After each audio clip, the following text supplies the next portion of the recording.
Any more question? तो हम लोगों ने अभी तक पढ़ा कि इस यूनिवर्स का बिल्डिंग ब्लॉक एटम है, और डाल्टन ने कहा था कि atom is smallest particle, it can not be divided. लेकिन हम अब जान गए हैं कि atom is not a smallest particle, atom can be divided, rather atom has been divided, and now we say that atom is made of three fundamental particles: electrons, protons and neutrons. Electron negative charge है, proton positively charge है, और neutron पर कोई charge नहीं है, neutron neutral है। ठीक है। उसके बाद प्रश्न आया कि ये इलेक्ट्रॉन, प्रोटॉन, न्यूट्रॉन एटम में रहते हैं कैसे। तो उसके लिए हम लोग मॉडल पढ़े। सबसे पहला मॉडल था थॉमसन का मॉडल, जो 1898 में दिया गया था, जिसमें कहा गया था कि एटम पॉजिटिव चार्ज का स्फीयर है, और उस पॉजिटिव चार्ज स्फीयर के बीच बीच में नेगेटिव इलेक्ट्रॉन्स इम्बेडेड हैं, मींस प्रोटॉन्स और इलेक्ट्रॉन साथ रहते हैं। ठीक है। उस मॉडल को रदरफोर्ड ने रिजेक्ट किया। रदरफोर्ड ने एक अल्फा रे स्कैटरिंग एक्सपेरिमेंट किया, और उसके रिजल्ट के बेसिस पर उसने कहा कि एटम ऐसा नहीं है, rather atom is hollow sphere, खोखला गोला है, और उस गोल के सेंटर पर न्यूक्लियस है, जिसमें एटम का पॉजिटिव चार्ज और मास है, और इलेक्ट्रॉन चारों ओर चक्कर लगाता है। लेकिन उस मॉडल के भी कुछ डिफेक्ट निकले। फिर नील्स बोर ने क्वांटम, प्लैंक्स का जो क्वांटम थ्योरी है, उसके बेसिस पर अपना मॉडल दिया। बोर ने कहा, आपको याद होगा, कि एटम सही में हॉलो स्फीयर है, उसके सेंटर पर रियली में न्यूक्लियस है, इलेक्ट्रॉन रिवॉल्व करता है न्यूक्लियस के सराउंड में। लेकिन उसने एक पाबंदी लगाई, रिस्ट्रिक्शन लगाया कि इलेक्ट्रॉन जहां चाहे वहां नहीं घूम सकते, इलेक्ट्रॉन सर्टेन पाथ पर घूमते हैं। जैसे अभी आप लोग पढ़ रहे हो, आपको पढ़ना है, दो तरह के पेरेंट आपके होंगे। कुछ पेरेंट्स होंगे जो आपको बताए होंगे कि जहां पढ़ना है पता लगाओ, पढ़ लो, आपकी मर्जी, जहां मन हो वहां पढ़ सकते हैं आप। और कुछ ऐसे पेरेंट हैं जो कहते नहीं, मैं जहां कहूंगा वहीं पढ़ना है। ठीक है। तो अगर आपके पेरेंट कहते हैं कि जहां मन हो वहां पढ़ लो, तो रदरफोर्ड हैं। अगर वो कहते हैं कि नहीं, जहां मैं कहूंगा वहीं पढ़ना पड़ेगा, तो नील्स बोर है। अब आपने मन में सोचिए, किसके पेरेंट रदरफोर्ड हैं, किसके पेरेंट्स नील्स बोर हैं। बोलने की जरूरत नहीं है, आपने मन में सोच लो, समझ जाओ।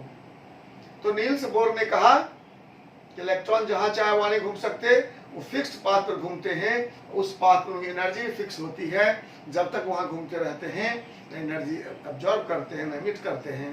इलेक्ट्रॉन जब ऑर्बिट चेंज करेंगे तो एनर्जी एब्जॉर्ब या एमिट करेंगे, और ये एमिशन क्वांटाइज्ड होगा। बात ध्यान दीजिए, मैं क्वांटम की बात किया था पहले भी।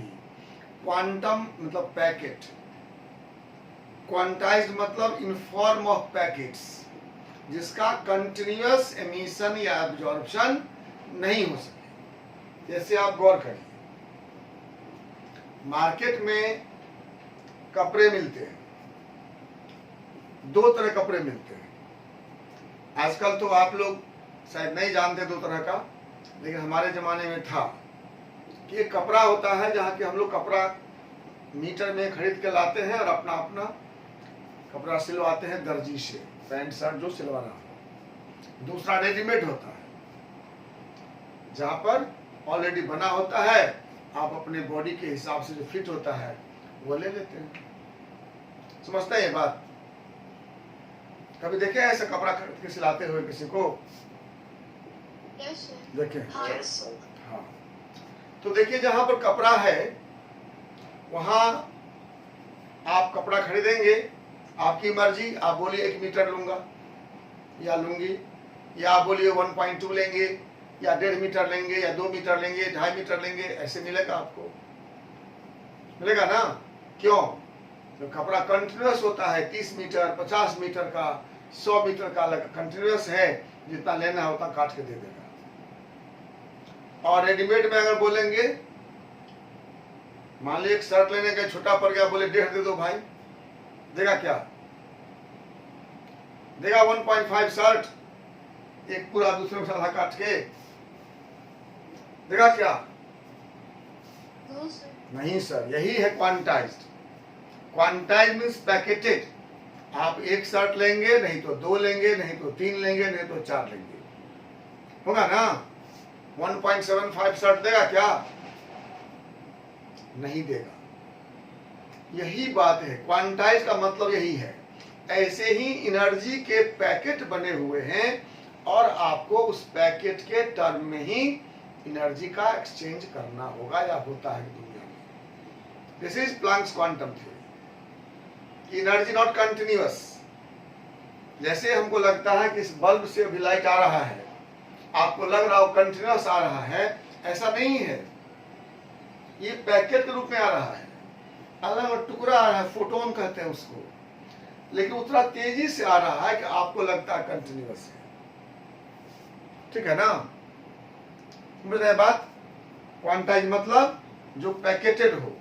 सुधा का दूध आता है सुबह सुबह, ½ kg का होता है, ½ लीटर का और 1 लीटर का। तो आप कितना ले सकते हैं? मिनिमम ½ लीटर, उस अधिक लेंगे तो 1 लीटर, उस अधिक लेंगे तो 1.5 लीटर। अगर आप चाहें 1.2 लीटर लें तो मिलेगा? नहीं मिलेगा, नहीं मिलेगा। यही वह quantized. Sudha milk is quantized. और आपके मोहल्ला में जो आता है दूध लेने के, ड्रम में लेके दूध बेचने वाला, उससे आप कितना भी ले सकते हैं। उसको बोलिए 1 लीटर दो, 1.25 लीटर दो, 1.5 लीटर दो, 2.5 लीटर दो, वो नाप कर दे सकता है आपको कंटिन्यूअस है। तो बोर ने प्लैंक्स क्वांटम थ्योरी का यूज किया एटम के मॉडल को एक्सप्लेन करने में। तो कहा कि इलेक्ट्रॉन एनर्जी कंटिन्यूअस कैसे छोड़ सकता है? कंटिन्यूअस पाथ पर नहीं घूम सकता है, एनर्जी क्वांटाइज्ड है। इसलिए इलेक्ट्रॉन वहीं वहीं घूमेगा जहां पर mvr का वैल्यू h/2 का मल्टीपुल होगा। और इलेक्ट्रॉन जब भी एनर्जी चेंज करेगा तो वो hν का मल्टीपुल होगा। ठीक है? ये है बोर मॉडल। अब हम लोग आज पढ़ रहे हैं कि बोर मॉडल के बेसिस पर बोर ने इस न्यूक्लियस से ऑर्बिट के बीच का डिस्टेंस निकालने का फॉर्मूला दिया। कोई आगे बताइए, इस न्यूक्लियस से इस ऑर्बिट के बीच के डिस्टेंस का कुछ नाम हो सकता है साइंस में? Radius. या रेडियस। Very good. किसी भी स्फीयर में सेंटर से सरकमफेरेंस के बीच के डिस्टेंस को हम लोग रेडियस बोलते हैं। So today we are going to derive expression for radius of orbit of an atom. आपका टॉपिक क्या है आज का topic? Expression for radius of orbit of an atom. Atom के रेडियस, ऑर्बिट के रेडियस का एक्सप्रेशन। ठीक है? मान लो let an atom having Z protons। एक एटम है जिसके न्यूक्लियस में Z प्रोटॉन है। जेडी नंबर 2 4 6 होता जैसे प्रोटॉन्स इन द न्यूक्लियस। एक बात बताइए, अगर चार्ज ऑफ इलेक्ट्रॉन E है, मैं मैग्नीट्यूड की बात करता हूं, साइन का नहीं, तो चार्ज ऑफ प्रोटॉन कितना होगा? कोई बोलो। हाँ, yes, charge of electrons and protons are equal in magnitude, opposite in sign. Electron का चार्ज माइनस ई है, प्रोटॉन का चार्ज प्लस ई है, लेकिन मैग्नीट्यूड ई है। तो चार्ज ऑफ न्यूक्लियस क्या होगा? इस न्यूक्लियस का चार्ज बताओ। जेड होगा सर। जेड इंटू ई, यस। जेड प्रोटॉन है और ईच प्रोटॉन पर चार्ज ई है, तो न्यूक्लियस का चार्ज हुआ जेड ई। तो इस न्यूक्लियस पर चार्ज है जेड ई और इलेक्ट्रॉन पर चार्ज है ई। हम सिंगल इलेक्ट्रॉन की बात करते हैं, हम वन इलेक्ट्रॉन सिस्टम की बात करते हैं।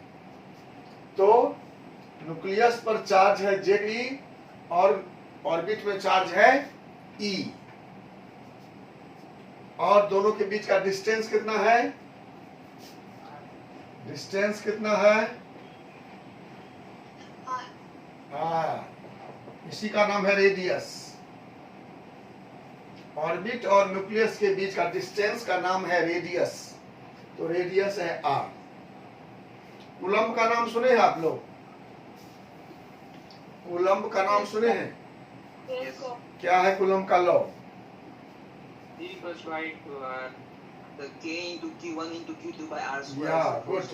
कूलम्ब का लॉ है कि दो चार्ज के बीच लगने वाला बल दोनों चार्जों के गुणनफल के समानुपाती और बीच के दूरी के वर्ग का उत्क्रमानुपाती। Means the electrostatic force between two charges is proportional to product of charge and inversely proportional to a square of distance between the two।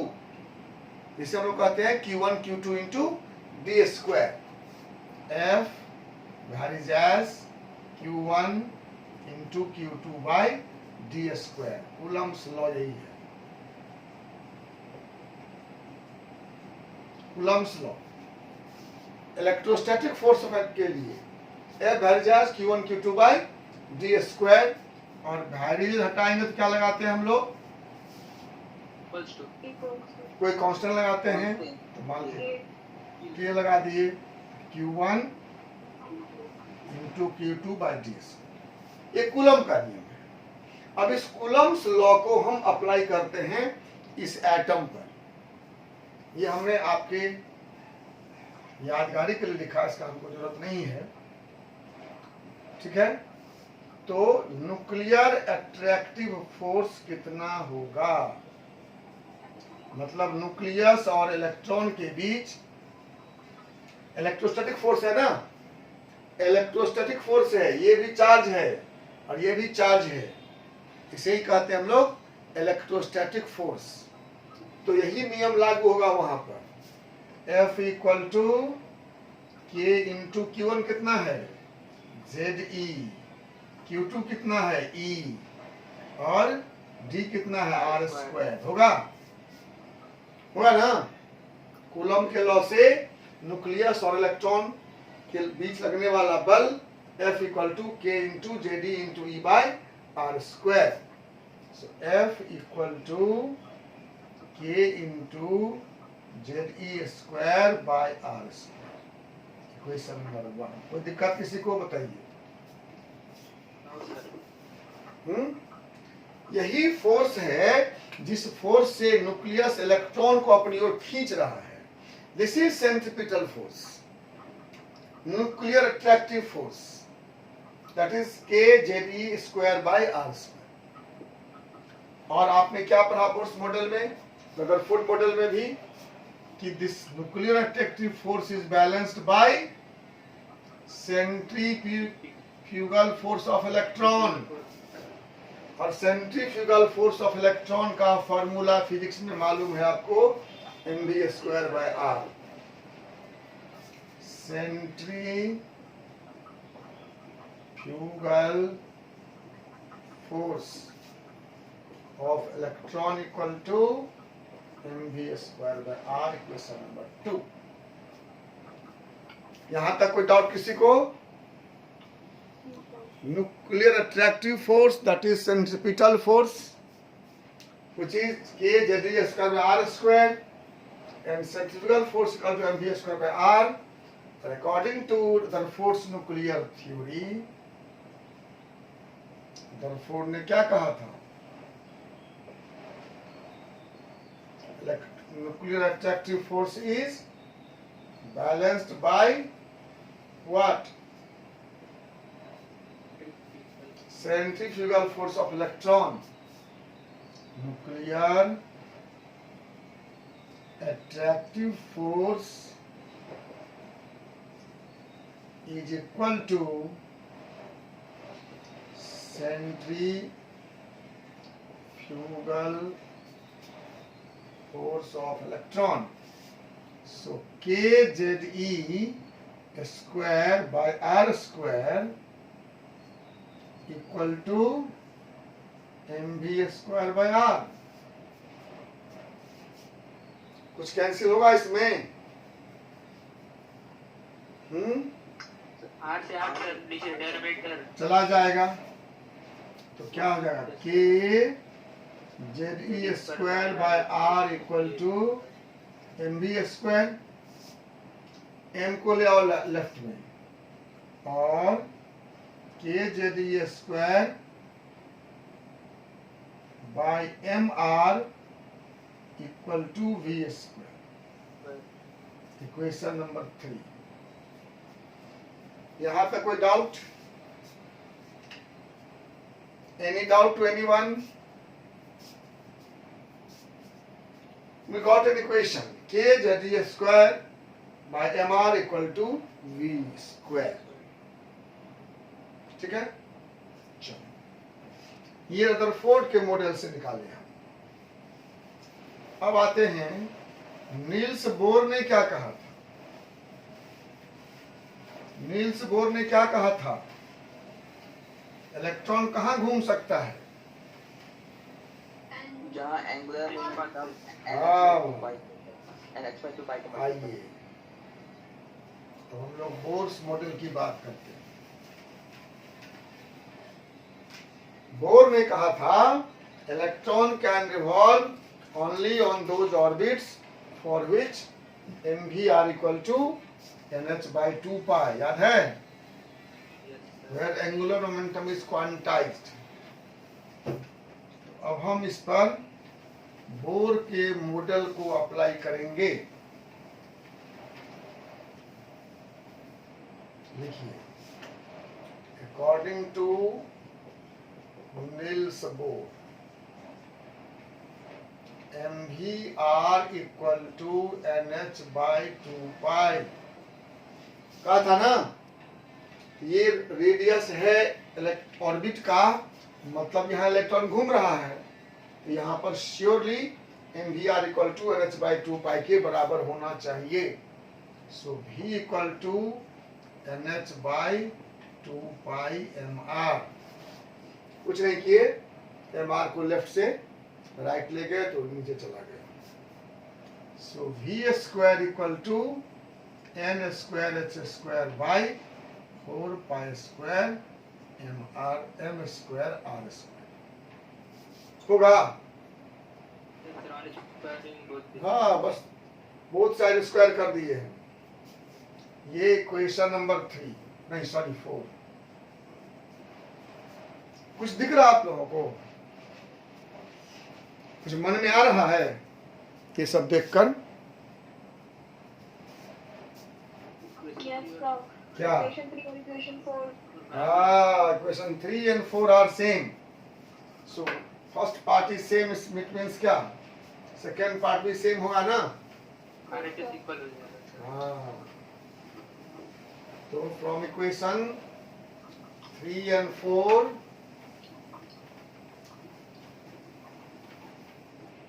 Equation 3 और 4 से क्या हो जाएगा? उस दोनों में v स्क्वायर है, इक्वल हो जाएगा, होगा ना? तो हो जाएगा फ्रॉम इक्वेशन 3 and 4 क्या हो जाएगा? KZE square by MR equal to N square H square by 4 pi square M square R square. अब इसको सॉल्व करो। सॉल्व करो, क्या करोगे? इसका MR कैंसिल हो जाएगा, क्रॉस मल्टीप्लाई कर दो, MR को कैंसिल कर दो। KZE square equal to N square H square by 4 pi square MR। ठीक है, ये M से स्क्वायर कैंसिल, इस R से स्क्वायर कैंसिल, क्रॉस मल्टीप्लाई करिए, N square H square equal to KZE square 4 pi square MR हुआ। Therefore R equal to N square H square by K 4 pi square MZE square. This is expression for radius of orbit of an atom। किसी भी atom में किसी orbit के radius निकालने का formula मिला आपको, R equal to N square H square by K 4 pi square MZE square. ठीक है, ये फॉर्मूला हुआ, R equal to N square H square by K 4 pi square MZE square. एक बात ध्यान दीजिए, किसी भी फॉर्मूला को किसी सब्जेक्ट में पढ़ते हैं तो उस हर टर्म को समझना जरूरी है कि वो टर्म क्या है, वो कहाँ से आएगा और उसका यूनिट क्या है। इतना अगर अच्छा समझ जाएंगे तो फटाफट आपका प्रॉब्लम बनेगा। वही कंसेप्ट का मतलब हुआ, फॉर्मूला याद कर लिए वो नहीं, उस हर टर्म को पहचानिए, ये टर्म है क्या, इसका मीनिंग क्या है, ये कहाँ से आया है और इसका यूनिट क्या होगा। इस फार्मूला में देखिए क्या सब है। R तो है रेडियस, रेडियस ऑफ ऑर्बिट मतलब distance between the nucleus and orbit, distance between nucleus and orbit, ये है रेडियस। N क्या है? N है orbit number, serial number of orbit. First orbit है n का मान 1, सेकेंड ऑर्बिट है तो n का मान 2, इसका वैल्यू 1 2 3 4 ऐसे होल नंबर में होगा। ठीक है, h क्या है? h है प्लैंक्स कांस्टेंट, ये यूनिवर्सल कांस्टेंट है। दो तरह के कांस्टेंट होते हैं, एक होते हैं जिसका वैल्यू पूरी दुनिया में सेम होता है, उसे हम कहते हैं यूनिवर्सल कांस्टेंट। कुछ कांस्टेंट है, यहाँ पर k कांस्टेंट है, ये हर सिस्टम का अलग अलग होता है। इसका वैल्यू आप जानते हो 6.625 10-34 जूल सेकेंड। ये सब में फिक्स रहेगा। k एक कांस्टेंट है, इसका नाम है प्रोपोर्शनैलिटी कांस्टेंट। हम लोग यहाँ इसका मान 1 लेते हैं, 4 को जानते ही हैं, पाई को जानते ही हैं। m क्या है? m है मास ऑफ इलेक्ट्रॉन, इसका भी वैल्यू आपको मालूम है कितना? 9.1 इंटू 10 पावर -31 kg। z क्या है? Atomic number, number of proton लिखे थे हम लोग, इसी को एटॉमिक नंबर कहते हैं, अलग से हम लोग पढ़ेंगे भी। z is atomic number means number of protons, atomic number means number of protons in the nucleus. Nucleus में जितने प्रोटॉन हैं वही है एटॉमिक नंबर। ठीक है, और E हो गया चार्ज ऑफ इलेक्ट्रॉन। इसका वैल्यू भी कांस्टेंट है।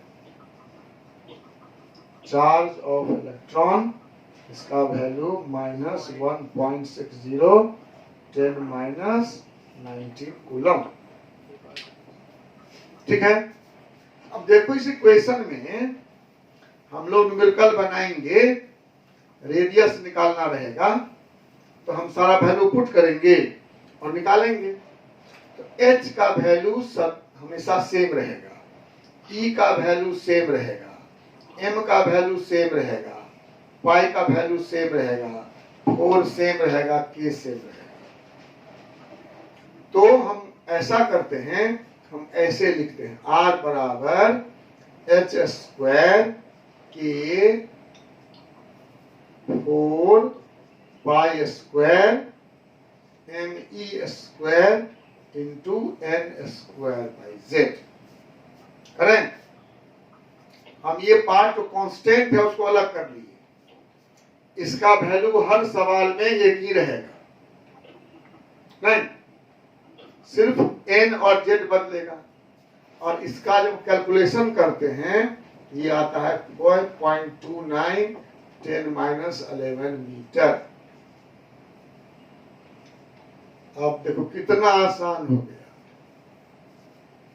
कितना आसान हो गया न्यूमेरिकल बनाना। बार बार गुणा भाग नहीं करना है, आपको तो सिर्फ दो डाटा चाहिए, n और z। n क्या है? n is orbit number and what is z? z is atomic number। yes। तो आपको आपके सवाल में ये दो दिया रहेगा और आप तुरंत निकाल लेंगे। ये SI यूनिट में निकाले हैं हम, कभी कभी एंगस्ट्रम में दिया होता है, तो एंगस्ट्रम होता है R equal to 0.0529 n square by z angstrom. ठीक है। तो आप लेकिन SI में ही निकालिए, मीटर में आपको बढ़िया होगा। हम लोग SI सिस्टम का ही प्रैक्टिस करेंगे। इसको मिटा दें। अब एक सवाल लिखो, calculate radius of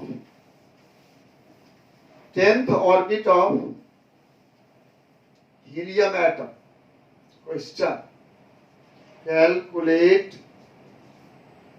radius of 10th orbit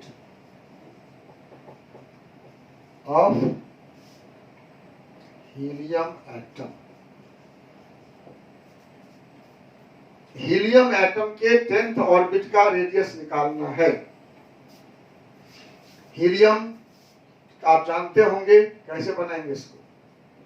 solution for helium Z equal to 2 होगा ना, हाइड्रोजन 1 हीलियम 2। और सवाल में दिया हुआ है n इक्वल टू 10, R कितना होगा? 5.29 10 -11 10 square by 2 metre. That is 2 से भाग दो, 2 2 जा 4 1 2 2.6 4 into 10 पावर -9 ना, 9 मीटर। क्या दिक्कत? बन जाएगा न्यूमेरिकल सब, एकदम सिंपल फॉर्मूला है। सिर्फ हमको n और z का वैल्यू पुट करना है और हमारा सवाल बन जाएगा। हम एक और बात आपको दिखाना चाहते हैं इसमें, Rn बाई R1 कितना होगा? Rn means radius of nth orbit, कोई nवां, दूसरा, तीसरा, पांचवा, आठवां। R1 मीन्स पहला ऑर्बिट। आप लोग खुद से निकालिए Rn बाई R1।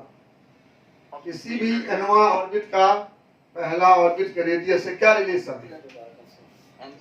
Rn होगा 5.29 10 -11 n square by Z metre, और R1 होगा 5.29 10 - 11 1 स्क्वायर बाय जेड मीटर होगा ना।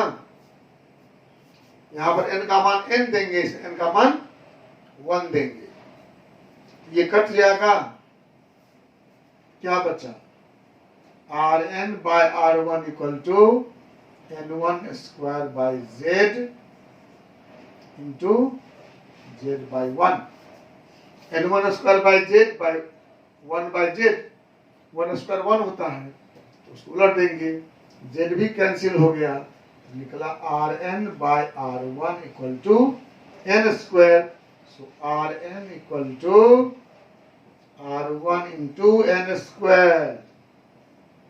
इसका मतलब क्या हुआ, अगर फर्स्ट ऑर्बिट का रेडियस आपको पता हो तो किसी भी ऑर्बिट का रेडियस निकाल सकते हैं, बार बार निकालना नहीं पड़ेगा। नहीं, फर्स्ट ऑर्बिट का रेडियस अगर r है किसी जगह, तो सेकेंड ऑर्बिट कितना होगा r इंटू 2 स्क्वायर मतलब 4r। थर्ड कितना होगा r इंटू 3 स्क्वायर मतलब 9r, है ना। एक सुंदर रिलेशन आपको मिल गया कि अगर फर्स्ट ऑर्बिट का रेडियस मालूम हो तो आप किसी भी ऑर्बिट का रेडियस निकाल सकेंगे। आप बताइए, कुछ मन में क्वेश्चन है अभी तक? आज हम लोगों ने बोर मॉडल के बेसिस पर किसी भी एटम के किसी भी ऑर्बिट का रेडियस निकालने का फॉर्मूला डिराइव किया, ठीक है। क्योंकि बोर ने कहा था कि फिक्स है ऑर्बिट जहां घूमता है इलेक्ट्रॉन। सीधा सवाल मैंने क्या कहा कि आपके पेरेंट बोलते हो कि जहां मैं कहूंगा वहीं पर होगे, तो क्या अगला सवाल आप होगा आपका, बताइए। नेक्स्ट क्वेश्चन क्या पूछेंगे आप? पेरेंट बोलते हैं कि मैं जहां कहूंगा वहीं तुमको पढ़ना है, तो आपका क्वेश्चन क्या होगा? अगला क्वेश्चन कहां पढ़ेंगे बताइए, होगा ना, आप जानना चाहेंगे ना। तो वही बोर ने कहा कि कहां घूमता इलेक्ट्रॉन वो फिक्स है, अगला सवाल है कि वो ऑर्बिट कौन है। तो वही निकालने का फॉर्मूला हम रदरफोर्ड और बोर मॉडल को कंपाइल करके निकाले, that is r equal to 5.29 10 - 11 n square by Z metre and Rn equal to R1 by n square. ये दो बात आपको ध्यान रखना है और देखना है कि पहला ऑर्बिट सबसे छोटा होगा, दूसरा उससे 4 गुना बड़ा, तीसरा उससे 9 गुना बड़ा, चौथा 16 गुना बड़ा, पांचवा 25 गुना बड़ा, and so on. Now time for question. किसी के मन में क्वेश्चन है तो बताइए।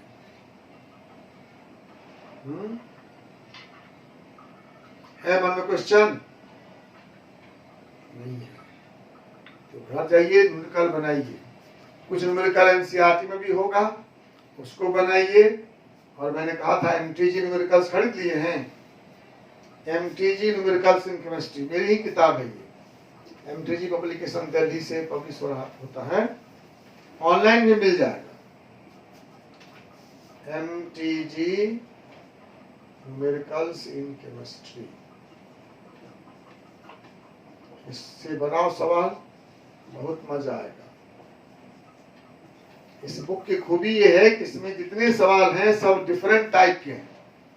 अगर 25 सवाल है तो 25 टाइप का है, तो उस 25 टाइप का सवाल अगर बना देते हैं तो किसी भी एग्जाम में कोई नया टाइप का सवाल नहीं मिलेगा और आप आसानी से बना के आ जाएंगे, ठीक है। और सब बुक में क्या होता है, एक ही टाइप का सवाल बहुत रहता है, तो एक बनाए एक सीखे, 10 बनाए तो भी एक ही सीखे, तो कम सीख पाते हैं। इसमें जितना सवाल बनाएंगे उतना टाइप सीख लेंगे, उसी टाइप में से कोई सवाल परीक्षा में आएगा, आप बनाए रहेंगे तो जल्दी बना देंगे।